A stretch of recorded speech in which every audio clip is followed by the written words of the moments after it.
It was 5 o'clock in the morning, and I had taken the pregnancy test by myself while he was still sleeping. So I wrote a letter to him, you know, saying, I know that we had things planned, but sometimes things don't always go as we plan, and you're gonna be a papa. Whoa, I knew we wanted to have kids, you know, and a little sooner than expected, but just very excited. And then he made me take a second pregnancy test just to make sure. I remember the ultrasound when we found out that it was going to be a boy, and he started crying. I was like, what? I was really excited. He was really excited. All right, it's going to be great, you know, get to do all that guy stuff with my new son.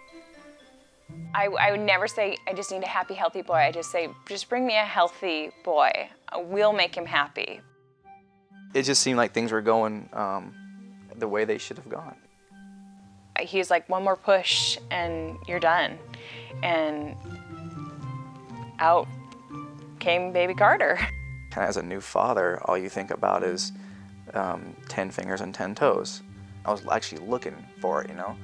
Okay, good, there's 2 feet, 2 arms, 1 head. Sorry.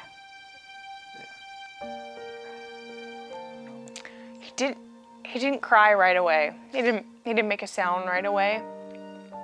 And I remember just looking down like, oh, that's my baby. And I didn't cry right away. Nobody said anything, but they whisked him away to the little incubator in our room. And I could see the nurses, you know, like kind of going back and forth and just like turning and talking to each other.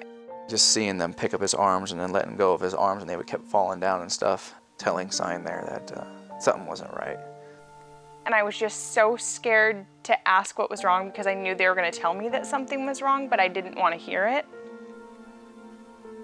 I go, what's going on over there? She sat down in her little cushion chair and like this, I can still hear like the squeak of the wheels. She wheeled over the side of our bed and said, your son has Down syndrome. I said, excuse me? I'm like, I'm 29, I just turned 29. I'm like, this isn't possible. It's not possible.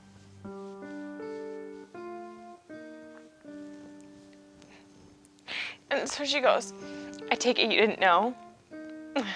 And we had no idea.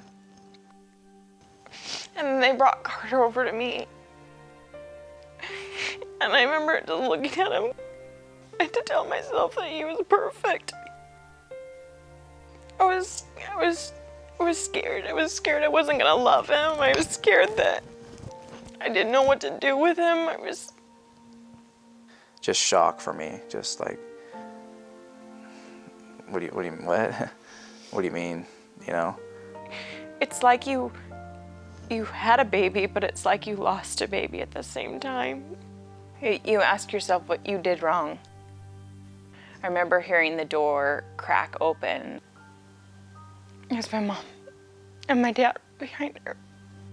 And I just remember seeing her pop her head in, and all I said was, he has Down syndrome. And I just shouted it. And I'll never forget the look on her face. And I remember her looking at me and wanting to make it all better, but she couldn't.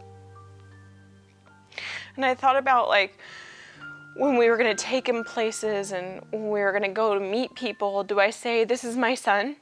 This is my son Carter, he has Down syndrome. Like, I didn't know how I was gonna introduce him, or do I not tell people? I kept thinking, okay, if his heart's healthy, maybe the Down syndrome isn't that bad.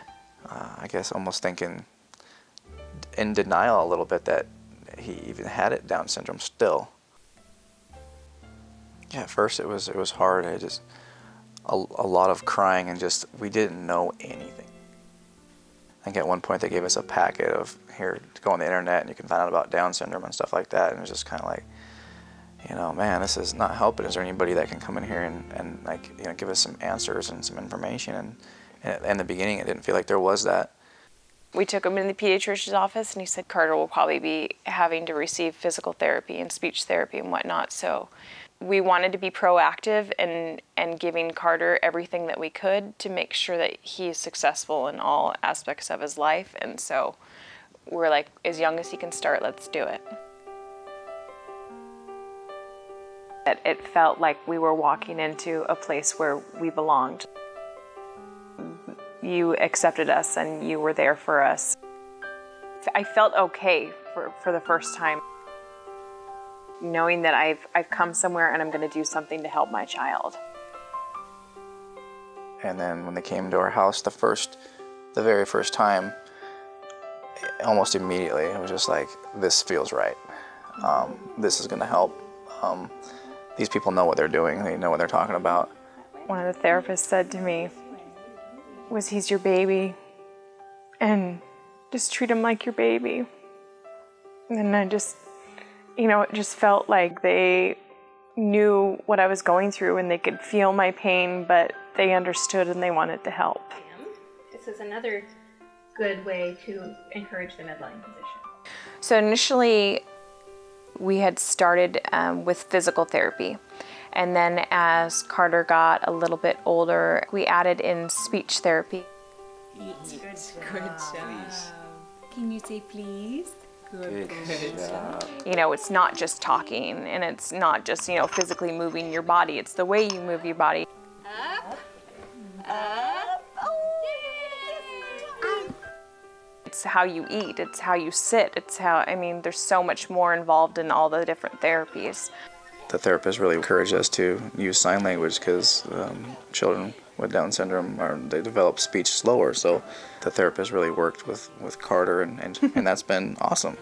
And then we had added in swim therapy as well, and which he has turned out to absolutely love. Eventually we signed Carter up for a play group. It was going to be a class to kind of help him prepare for preschool. And that was nice to come where you felt like everybody was accepted. Those first couple weeks I kept going, gosh, I hope they don't call Carter today. I hope he's not the helper today, because I was so nervous about him being the helper. And then by the last couple of weeks, I'm like, when's it gonna be Carter's turn to be the helper? Like, can we get Carter up here already, And it was his last session, and I was so excited because I saw his name on the helper list, and I was like, that's my boy, he gets to be the helper today. And he came up there and he ran the show like he'd been doing it for years. I was like, you go, boy. I'm so proud. I remember just getting teary-eyed. Hey, buddy. It's almost like having a coach, just making sure that you're doing everything that you can. It really is comforting to know that there are people that care about you and will care and do the best job that they can. It's encouraging to know that children's therapy is going to be there with us to support us through Carter, through all his needs for years and years to come. Ready, set, go. Go. I've always felt like we have a team. It's not just one-on-one. There's a team supporting us in all areas.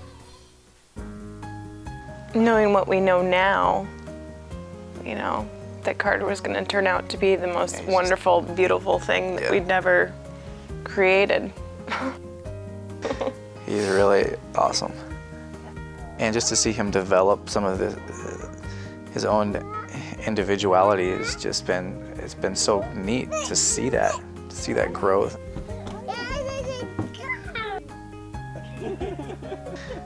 He's his own man, he's gonna do what he wants to do. He's confident, and we're gonna let him go.